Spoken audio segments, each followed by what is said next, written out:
I'm going to describe a scene that took place late last week in Brussels and then explain to you all why this scene is a fraud. The information we're receiving is a lie, and now we're being misinformed about it. I'm even going to speculate as to why we're being misinformed, but there is no doubt whatsoever that misinformation is what's being provided to us. The real question is, why? Wherever you are, welcome to another of my takes on China. Today we're going to the European Union. A few years ago, there was outcry because Nancy Pelosi visited Taiwan. It put US-China relations back years. It caused massive diplomatic conflicts. It created a huge response from China where there were 8 countermeasures taken, among which some of them were really serious. The cessation of cooperation on drug enforcement, the cancellation of high-level military talks. Why then, when the deputy leader of the province of Taiwan, or as they prefer to call her, the vice president of the Republic of China, gives a speech in the European Parliament, is there not a similar outrage? In fact, the Chinese side has been particularly quiet about this clear provocation by the European Parliament. Well, the answer is simple. It's because the European Parliament wasn't involved. Despite many posts from IPAC members, we'll come back to that in a moment, and a flurry of media quoting them, this meeting actually had nothing to do with the European Parliament other than its location. To say that she made a speech in the European Parliament is not a lie, but it's most definitely misinformation. Reuters got it right. Almost. They actually said Taiwan Vice President Xiao Bi-Kim made an unusual visit to Belgium on Friday and spoke at a meeting with lawmakers at the European Parliament, part of an increasingly bold outreach to Europe by the Chinese claimed and democratically governed island. So they only got it part right. Because the European Parliament at the time of this meeting was in Strasbourg holding a plenary session there, the only people present in the meeting in Brussels, apart from probably a few staffers who were paid to come to work on a non-sitting day, were members and guests of the organisers. Luc de Pulford, the founder of IPAC, the Inter Parliamentary Alliance on China, took the credit, at least partial credit, for the organisation of this event, and has a very interesting take on fundraising.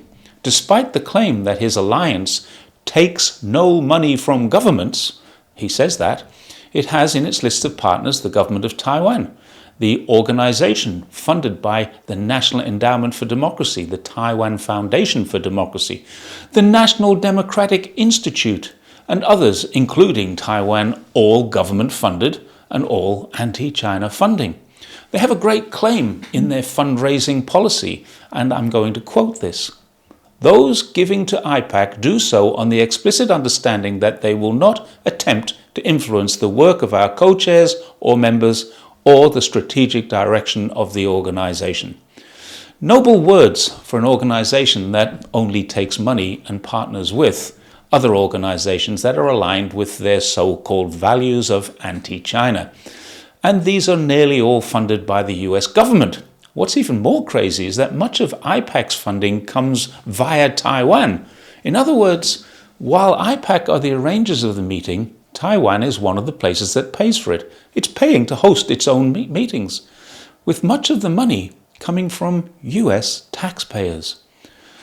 IPAC claims transparency but provides no list of donors, only a long list of US-funded partners. So the big question is, why? What has IPAC got to gain from pretending that this took place in the European Parliament?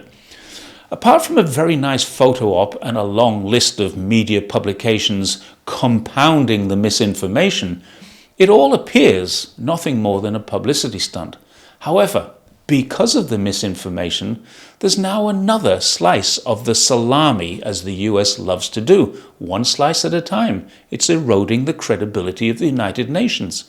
It's manufacturing a narrative leading towards people believing, some of them, that Taiwan is actually a country, something they themselves, the Taiwanese, deny, and the United Nations has long accepted is not true, and even Taiwan itself in its own constitution accepts that's not the case.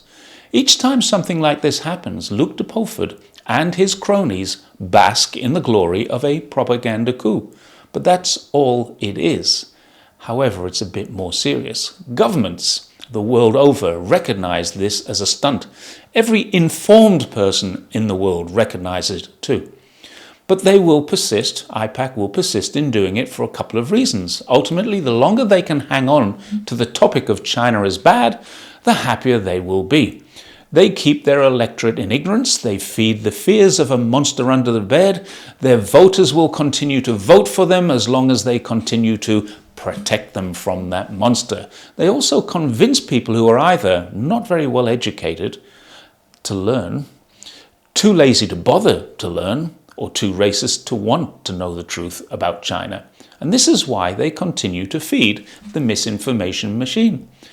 IPAC is made up of sitting parliamentarians, people who've been elected to represent their constituents, but who seem to spend much more time focusing on anti-China rather than on their own problems at home, many of which one has to assume they think would be better if China had just stayed in poverty and wasn't helping the rest of the world rid itself of that condition. There is nothing at all wrong with IPAC renting space in the European Parliament building and holding a meeting there. But there is a lot wrong with them claiming that someone addressed the European Parliament. She did not. They're lying about that. Take a look at the photos of the room. The room that she was in and the photo of the room are not the same one. One of them holds almost 900 people and is the actual parliamentary chamber. It's a different colour, it's a different layout. It has different styles of fascia on the wood panelling to the other, which appears to be a lecture room. I'm not even sure it's in the same building, but let's give them the benefit of the doubt on that one. The European Parliament does have enough offices and meeting rooms to be able to manage a meeting of this size quite easily. But there is no doubt in my mind that this meeting, which is what it was, did not take place in the European Parliament chamber and was not an address to the European Parliament.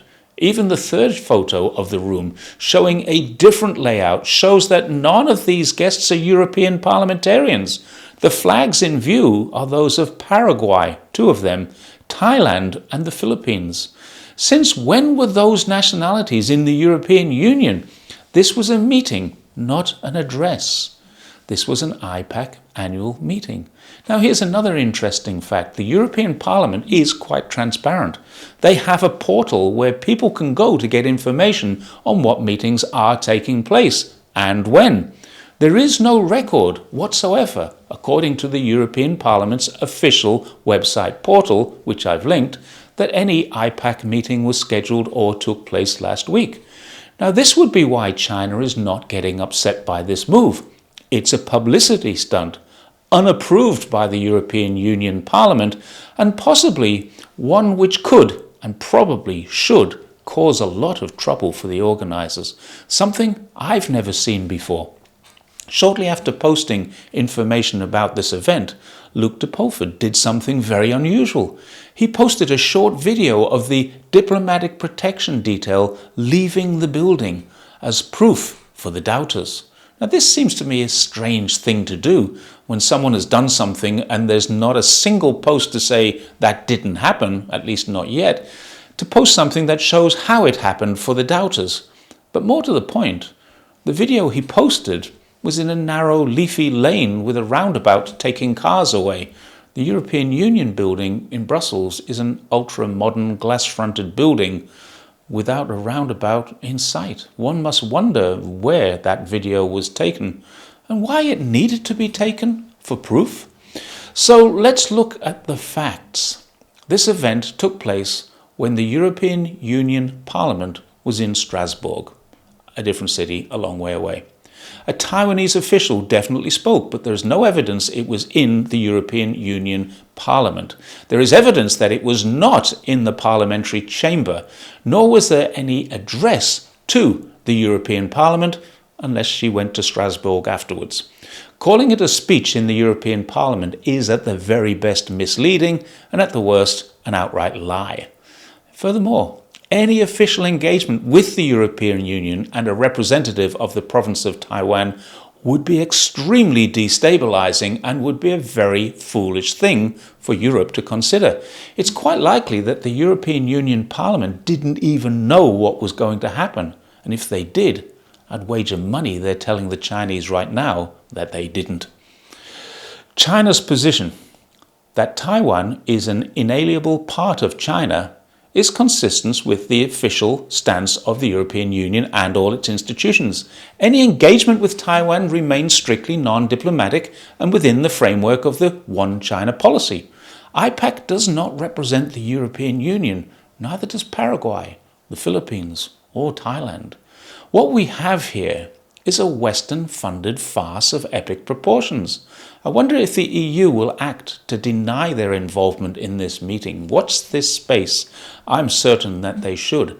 And one other thing to remember. The UNCLOS, United Nations Convention of the Law of the Sea Tribunal, where a group of lawyers found in favour of the Philippines, was in the same situation, a rented room with no official UN capacity. Remember the Uyghur Tribunal in the UK, a rented premises with no official capacity and not a law court.